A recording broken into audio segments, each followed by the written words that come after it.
Hello.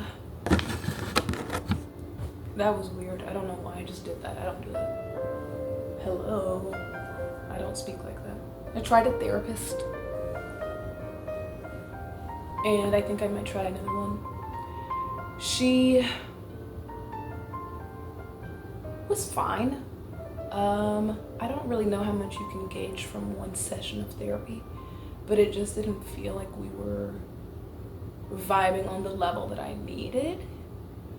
So I think I intellectualized my feelings and I compartmentalized so much for myself already that I kind of want someone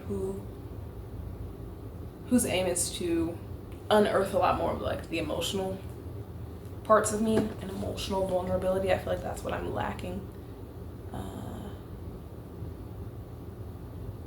in life. And so I've been thinking a lot about the things that I'm afraid of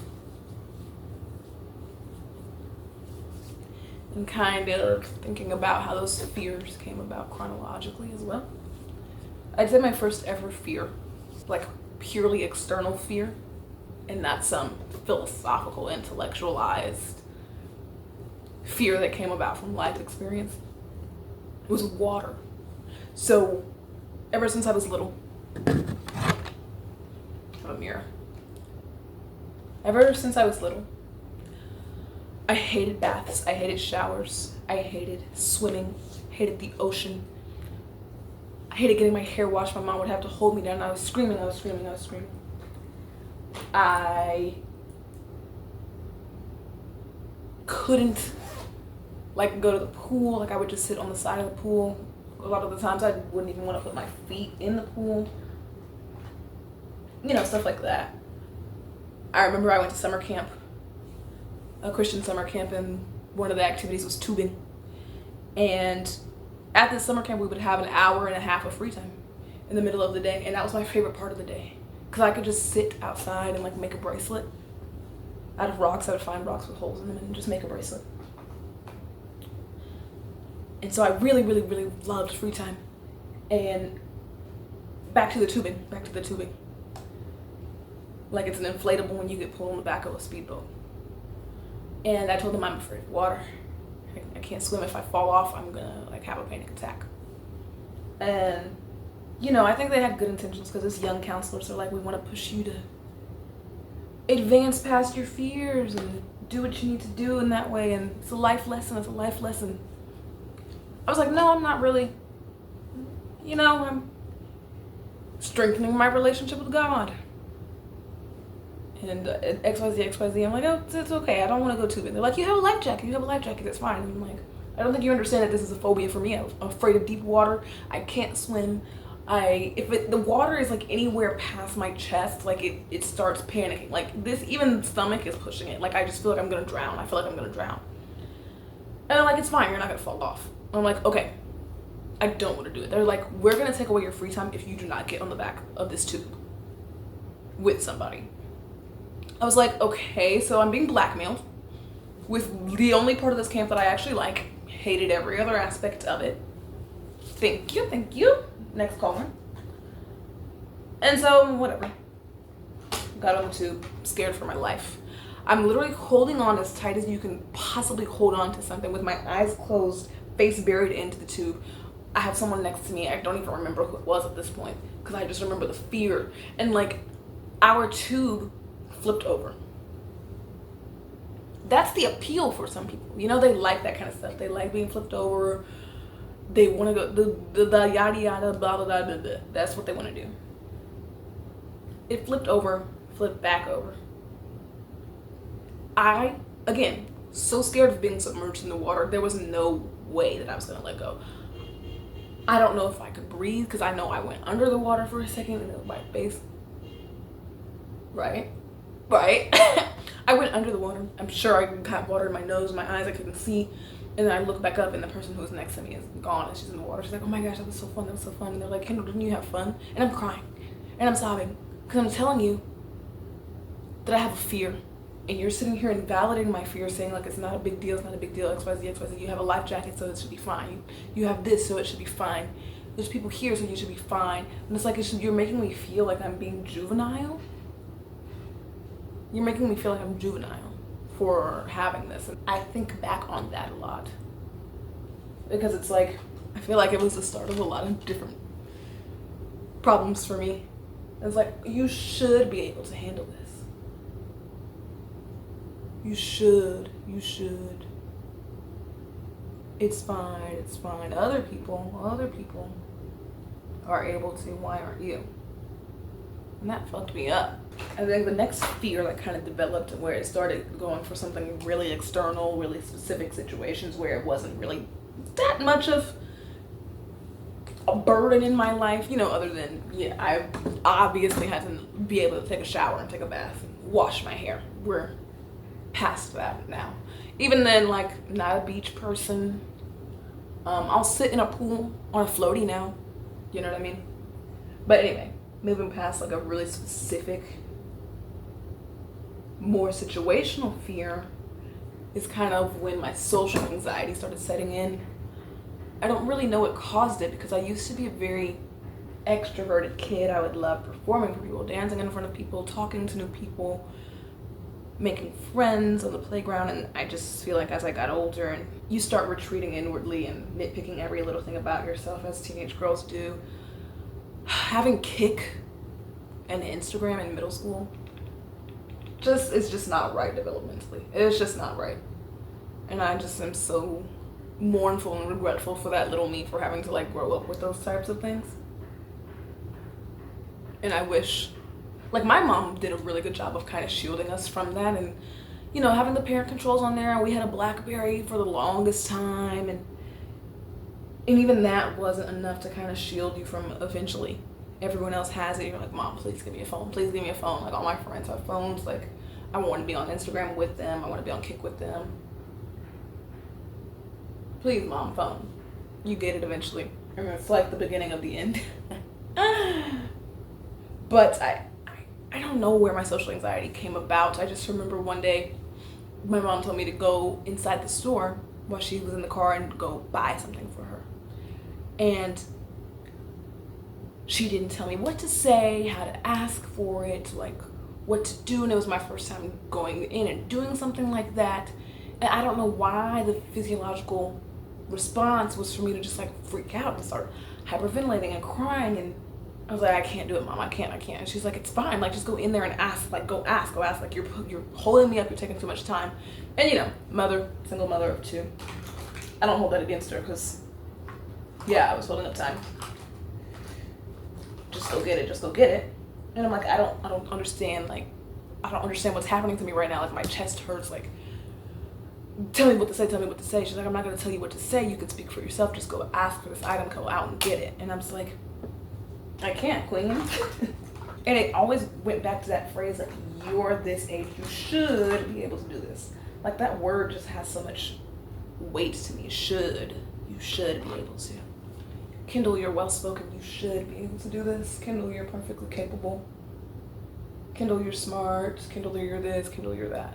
And since that memory, doing mundane things like that, it just started to become more of an impeding, what's the word I'm looking for?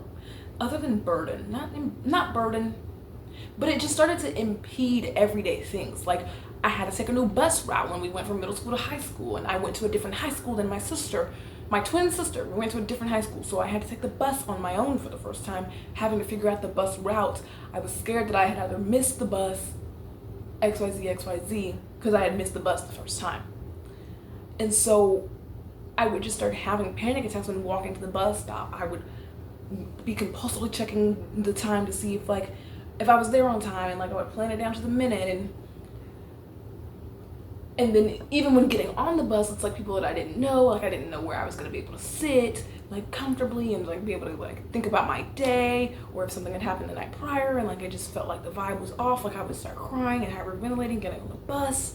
I didn't really have that many friends starting in high school. I didn't really have that many friends in high school, period, until like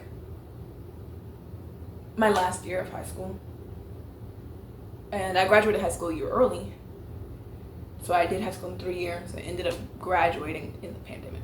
So I just kind of like fucked myself. Like I just fucked myself. It was crazy. Like, ugh. And I didn't have that many friends. I didn't have this and that because I was just so focused inwardly.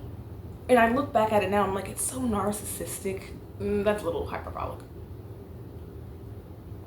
It's just so self-absorbed because no one is really thinking about you that much. It's only yourself that's thinking about you constantly. And so you're constantly hyper-focused on these things that you are considering flaws that many people, one, didn't notice. Two, if they did notice it, they're not saying it's a flaw. I'm just being me. And me being me didn't feel like enough.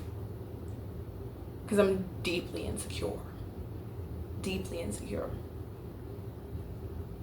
And I craved deeper relationships. I craved friendships, but I could never get past surface level because I felt like if someone saw beneath this curated, templated, anxiety-induced, practiced version of me, that they would not like that. And so it kind of halted any progress that I made. And then moving on from high school to college, I felt like I'd finally found a friend where I got past that surface level and she was seeing these parts of me, and I allowed myself to be vulnerable in those ways that I was hoping for all these years. And then it was one of those friendship breakups where it just kind of drifts away. Someone else comes in the picture, someone new and shiny, and they're more compatible, they have more things in common, and so it went from 2 to 3, and then you're suddenly on the outside of that 3, and then before you know it, they're just better friends than who you considered your best friend at the time, and then they're just gone without a word. Like, there's no argument. I definitely harbored resentment, but because I'm insecure, because I want to please people, I don't want to upset people ever, I'm non-confrontational to a fault, non-confrontational to my disadvantage and at the disadvantage of others. And so this non-confrontation mixed with harbored resentment, then people drifting away, afraid of being vulnerable, afraid of putting yourself out there, being like, well, I still want to spend time with you, I've shared all this with you, please don't leave me. And then they're just gone without a word, and I don't have the courage to maintain that, to reach out and say that I need companionship. I yearn for companionship. And I feel my emotions so deeply and inwardly, and it's difficult for me to express the depth of those emotions externally. Because again, it's all insecurity of the perception of me, or being rejected after having, I don't want to say bare my soul, after having had bared my soul to something. Does that make sense grammatically? After having had bared my soul. How hyperbolic. To someone, and then still be faced with rejection.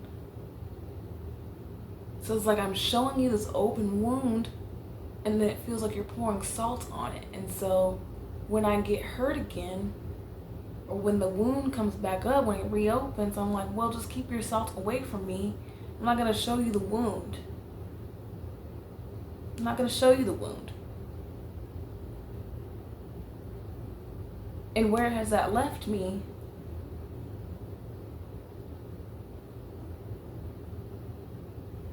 Alone. And of course I have friends, but I feel the wall that I'm putting up. There are just things that I don't confide in anyone about. You know, like it always stops like right here. It never gets into the nitty-gritty. It's like I'm always trying to keep my chin above water and not let any of the mushy gushy stuff And I've been trying to figure out, do I view vulnerability as weakness? But I think it's a fear of rejection, it's a fear of vulnerability, it's a fear of being perceived as weak. I don't like being seen when I'm learning something either. That's a fear of mine, another fear. A very literal example is I love dancing. And I've found a dance studio that I started at last August. I'm on their dance teams currently. I'm on 2 of their dance teams currently. A hip hop one and then a K-pop one. And I'm a good performer when I practice ahead of time. And when I feel like I've had enough time to digest the choreography, but a big part of dancing is learning choreography in a class setting, in a group setting. And so I've been doing a lot of intentional, quote unquote, exposure therapy to that.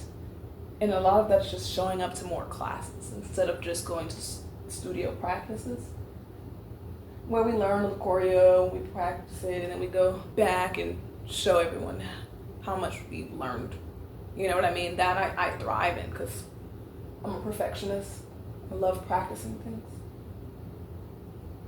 Love practicing. What's the word I'm looking for? I love when my hard work and the quality of the output are directly intertwined. Does that make sense? When they're interdependent, you know? How much I work determines how well the output goes. And so I love drilling choreography and then watching the video back, seeing what I need to change, changing it and drilling it again. And then onward. I finally started asking for feedback because, again, that was a part of the fear of learning in front of other people. That was holding me back from being a better dancer, because when you're asking someone for feedback, you're asking them to look for the things that are bad. Oh my God. Like, what do you mean? Like, what do you mean? Right? So that was difficult for me. It was difficult. And I have compulsive thoughts, intrusive thoughts that loop. And so even though I'm getting better at it, asking for dance feedback. And I think I'm doing better at it because it's something more tangible and it doesn't feel like it's as related to me intrinsically as a person, and it's more so about a skill that I'm trying to build, right? So it feels a little bit more detached, so I'm a little bit more open to like hearing, okay, this is what you're doing wrong, here's how I would recommend fixing it. I had some feedback from one of my dance captains that my footwork is sloppy. No, she did not say sloppy. She said the footwork gets lost. But do you see how I just changed that? You see how I changed that in my head? Because she didn't say that. She said the footwork details get lost. And so that has been something I've been fixated on, and because I'm fixating on it when we run it in rehearsal, I'm fucking up that entire section where it's footwork heavy, because in my head I'm like, well, your footwork is sloppy. But she never said that. Do you see what I mean? And it's all because I'm afraid of learning in front of other people. I did my first year of teaching last year, and I had a TA in my room, and she had been there many years. She had already had a rapport with the sort of ESL community that is being built on our school campus. I'm an ESL teacher. I teach English to students whose second language is English. And like I said, she had more experience than I did, had more of a rapport with the kids.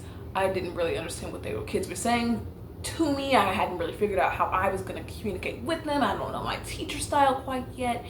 And so I'm up there fumbling, trying to teach the lesson, because at the end of the day, I am the teacher that was hired, so she is not teaching, she is there to assist me. How do you assist someone who doesn't know what they're doing? 1. 2, I feel so vulnerable and insecure when she's in the room, because I'm kind of like, I haven't developed my style yet. I don't know how I'm going to communicate and reach these kids. I feel so much better about all of that now. And then I'm internalizing it as her judging me, like that I'm incompetent. She never said that. So how did we jump from she's here to assist you to she thinks you're the worst teacher ever and that you're incompetent? How did we jump there? Insecurity, intrusive thoughts, negative self-speak. And I know it, but it's just a matter of having to constantly retrain your brain. I'm 23. So what, I've been having these kind of thoughts for at the very least 10 years? How do you untrain 10 years worth of insecurity when you kind of want it to be magically fixed? I want it to be magically fixed. But faith without works is dead. See, I do listen, Mom. My mom is, I don't want to say really into the church, but she's a Christian woman. And Christianity has helped her a lot. But I like the way she kind of views it because it's a little bit more grounded in reality. That sounds fucked up. No, but you know, you're growing up around Christians, you know what I mean. Like, my mom still believes in science. You know what I mean? Like, my mom is not going to be like, just take some oils and pray. Like, my mom is not going to be like that. She's going to be like, let's pray and get you checked out by a doctor. Faith without works is dead. Faith without works is dead. Life and death is at the tip of your tongue. You know what I'm saying? I almost feel like my mom takes a more spiritual approach to Christianity and then almost treats the Bible like a textbook, which I find fascinating and could be its own video. But yeah, my fear of learning in front of other people, teaching, learning how to teach while students also still need to learn. Oh my God. Overwhelming sense of responsibility in this little pocket of a microcosm of America. Like a pocket within a pocket within a pocket, right? In Texas, in high school, in an ESL class, 20 kids, microcosm of society, whose butterfly effect will ripple exponentially. And I just hope to have touched the life of someone, one person. And that's just so, there's so much nihilism in the world, in teaching and education, that almost feels too optimistic. Touch the life of a student, that feels like hippie dippy shit. Hippie dippy is crazy. Like hippie shit. How crazy is that? I would like to impact the life of one student. That sounds unrealistic. And it's interesting because I'm insecure, but I'm not nihilistic. And I don't know what keeps me hopeful other than just maybe out of necessity. Because I'm like, if I was depressed, insecure, anxious, and nihilistic, maybe it's just too much. Maybe it's just too much for me, and maybe that's why. Like, the world is not gonna end. Like, everything about education can't be bad. Like, you haven't had one good experience with one of your students. You don't think you've impacted him, and then all those fears get compiled, and then you have to throw on romance on top of that. Then you gotta throw romance on top of all of that. What?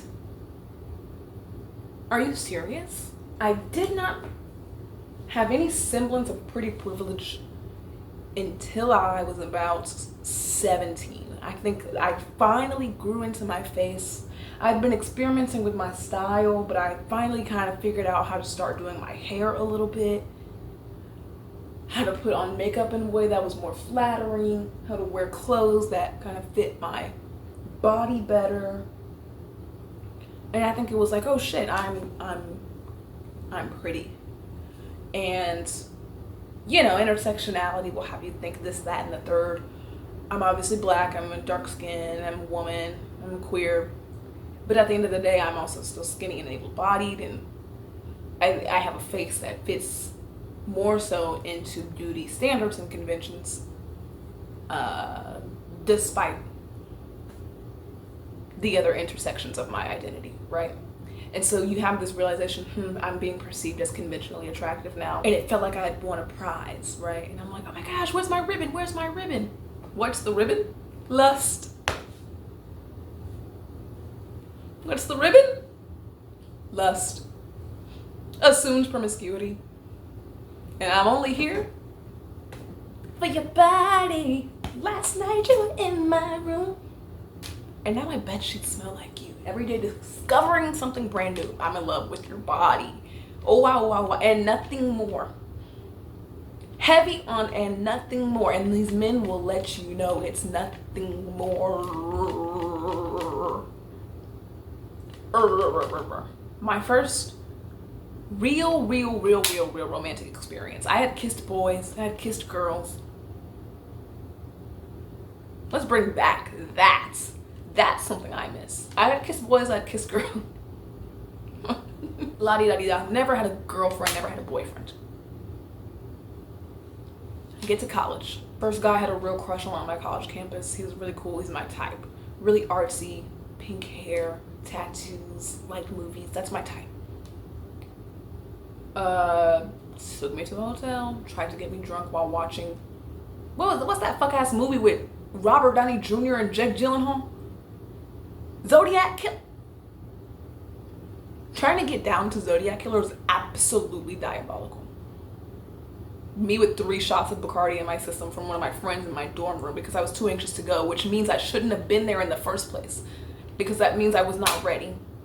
And then he tried to fool around with me and I was like, what the fuck are you doing? He's like, what did you think we were gonna do? And I was like, I don't know, talk, play the fucking Nintendo Switch that you said we were gonna do. And that's when I realized none of this was going to be a fairy tale. Assume promiscuity. You're not hitting it on the first night. A lot of the guys are not gonna want you. Fine, whatever. At least with that experience, there was no pretend to courtship, right? Second guy in college, a little less my type, but still really cute, really charismatic, funny, good smile. Also in the film program. Mistake. I should have just been an English major. I really should have just been an English major. I guess I'm using my major because I do know how to edit and film something. Hallelujah. But he was cute. Went to a party, which I rarely did. Rarely did. Went back to my student housing apartment, dorm apartment. What do you call those? College housing apartment. Tried to fool around with me. I was like, I have work in the morning. I was a barista. And this is where the neurodivergency starts coming into because I don't read social cues. And I'm just like, I have work in the morning. Like, we can do this another time. But with a lot of guys, they're like, okay, I'll just go get it from someone else.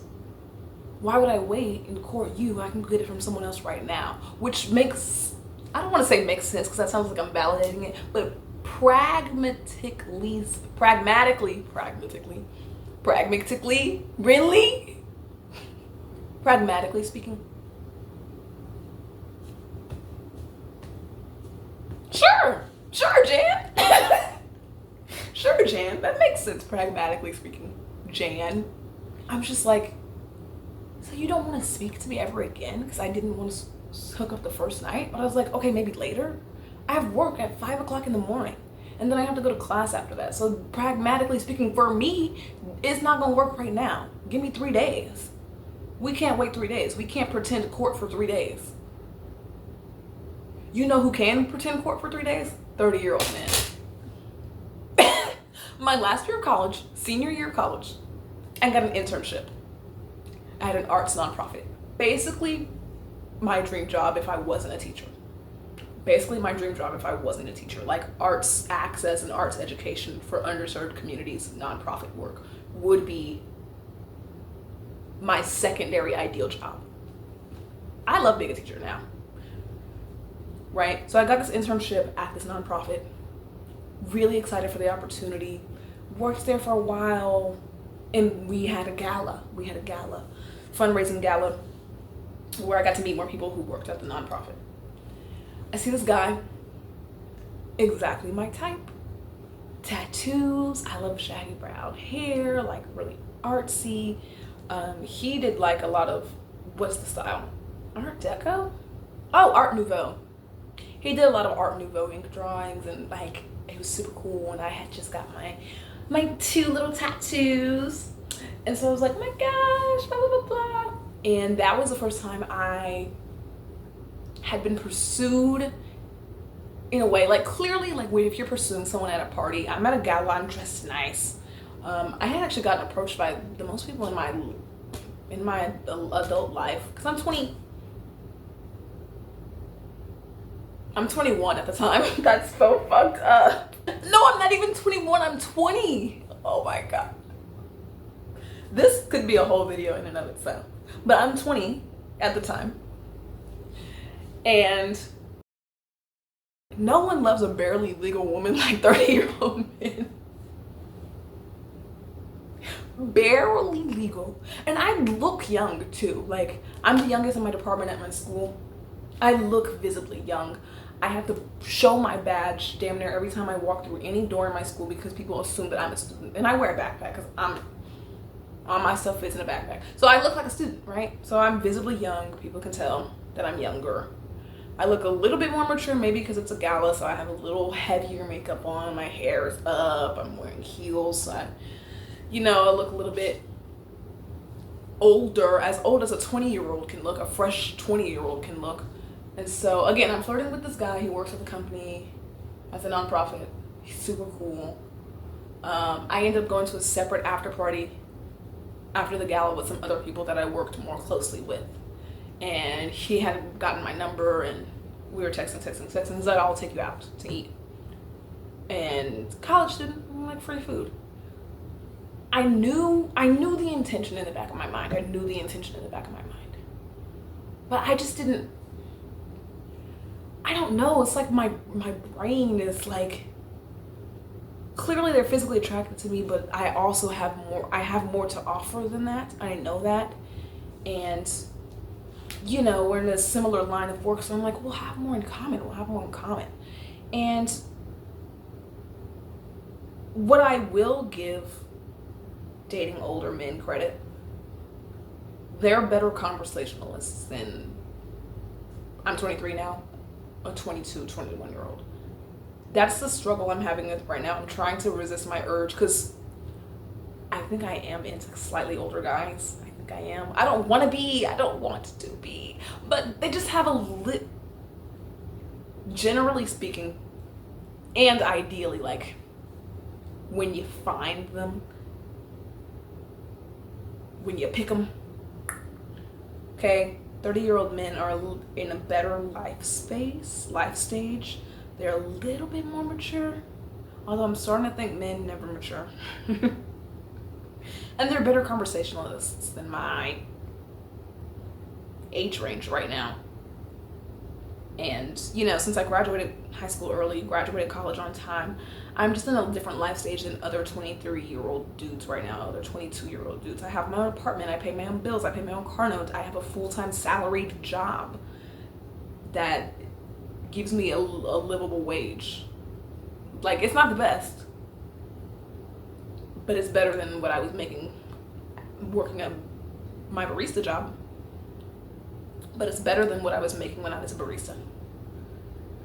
So, when you have all these things for yourself, it made it a little bit more difficult to date guys my age. And so I guess I'm saying all this to say, whatever. His fake courtship was more convincing. I was getting taken out to dinners. I was getting taken out to movies. Everything was paid for. I was going to go back to the house and we were drawing and painting together like a fucking... like a movie, I guess. Talking about interests until 2 a.m. Being driven around and just having this glimpse of what real courtship and what a real relationship with someone who has similar interests and who was operating under the guise of wanting to get to know me outside of the physicality of it all. I was enamored. And I had somehow convinced myself, even knowing in the back of my mind it was all physical, because what would we do every time we were together? It would be physical, obviously. That was what I was wanted for. But in my head, I'm like, well, I'm having this as well, so it's a combination of the two. And I was okay with that at the time. And clearly I was going to move out of that state when I left, when I finished college anyway, so it was neither here nor there. The seriousness of the relationship, if you can even call it that. Because there's no 30-year-old man walking around with a 20-year-old calling you your girlfriend or saying that you're dating. He never said that. And he was still seeing other people. And he was seeing someone else who was actually his age, and she was like, that's fucking weird. And he told me that. Oh my God. Oh. Like I said, this could be its own video. Like, it's literally painful. Like, I feel like I'm being electrocuted. And we can't even get into the virginity of it all. We can't even get into that. We can't even get into that. We can't even. Fears. What is the fear? You might say, being desired only for my physicality and nothing more. It has been cemented in my mind over and over, time and time again, that people only want me to have sex with me and discard me afterwards. Is that maybe misogynoir because of the assumed promiscuity of black women? Yes. Is that maybe the sword to fall on in lieu of pretty privilege? In lieu of, that's not what that means. Is that the sword to fall on amidst pretty privilege? Perhaps. Perhaps. But it sucks. You feel like a used rag. And it's embarrassing. When despite knowing it in the back of your head, you still convince yourself that it's like, maybe they actually have interest in what I have to say. And I was on Hinge last night. Really super cutie guy matches with me. We're chilling, we're vibing. He pulls me with them. I just want to be up front. I just want to be up front. Kill yourself. If a guy says, I just want to be up front, but I was like, let me play. Have these men explain to you what they mean. Act dumb as fuck. I just want to be up front. I just got out of a toxic relationship, so I'm not really looking for something serious, just something more physical. And he put the words physical in quotation marks. So I said, what do you mean by physical? Why is physical in quotation marks? So happy you got out of that situation for yourself, King. Being a king. King. All my fun playing, right? And it's Hinge, so it's not that deep. But I just thought it was hilarious. I just want to be up front. I just thought you were gorgeous, so I just didn't want to let this opportunity pass. Opportunity is crazy. Opportunity? Oh my God, unpack the word opportunity. Please unpack the word opportunity. Like it's a rare bird you saw bird cat sighting. Like you're trying to, you get the analogy. It's like a random bird you see bird sighting. You're like, oh my God, I gotta get this opportunity to get this picture so I can put it in my bird journal. Or whatever the fuck. Oh my God. Like I'm getting angry. So I was like, what do you mean by physical? He was like, I thought you could figure out what that means. And I was like, no, explain it to me. On my phone playing. I'm playing. He's like, oh, friends with benefits. I was like, oh, so you can completely compartmentalize emotional from physical? Should we draft a contract? Is that what we're doing right now? And he's like, oh my gosh, you're actually considering it? And I was like, no, I'm being facetious. And that was the end of that conversation. Fear. And it's like, you don't want to let the fears control you, but they're all interconnected and they all compound in these atrocious ways that you don't even realize how much it's affecting you until you look back on it and you're like, oh my God. I went off on a student, not went off, but I was snippy with a student. Because he said, miss, you don't know what you're doing. Because I mispronounced a word. And he was joking, but it ticked me off the entire day. Why? What fear does that relate to, you might ask? Fear of learning in front of other people. And your own insecurities will cause you to lash out in those ways. And then, something that I'm really making a point of doing with my students this year is apologizing when I make mistakes. I said, Santiago, I'm really sorry that I was speaking to you in that rude way. When you said I didn't know what I was doing, it made me feel like you think I'm a bad teacher. And so I'm sorry for being snippy with you. He said, it's okay, miss, I was just joking. Which I know this student. I know how he jokes. I should know. I should know. But then it goes back to I should. Where does that go back to? Social anxiety. Where does that go back to? The way my mom handled my water phobia. Fear. Guttural abandonment. Anguish. And so I'm just working on fear. I'm working on it.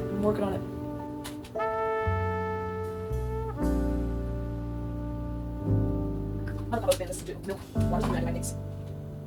We want to think about me. Every night, and I realize you can't see my makeup, but I want a task to do. I'm talking about. Wow, I'm talking about this. So the numbers. To be able to task this. Since see how it's all compounding. And I'll do this little dime bomb. Like what?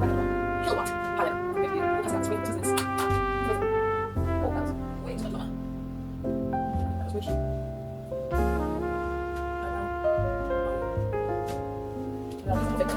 It's like belly colors. Round. I want to go home here. I don't really matter what you want. Oh, I'm gonna crazy. I have no first example. Oh, but I did that little wrong situation on the nose. Judy's place, I think, more ground shadow. Those things are wrong. Let's get my nose. I usually put my first.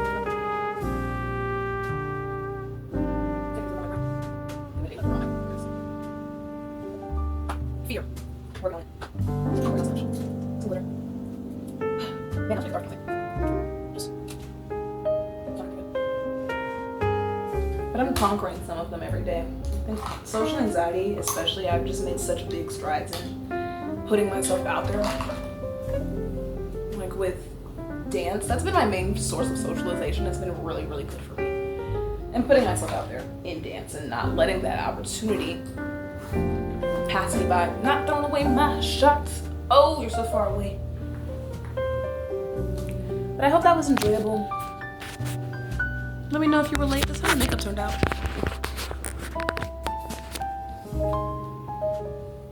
Thank you for being here.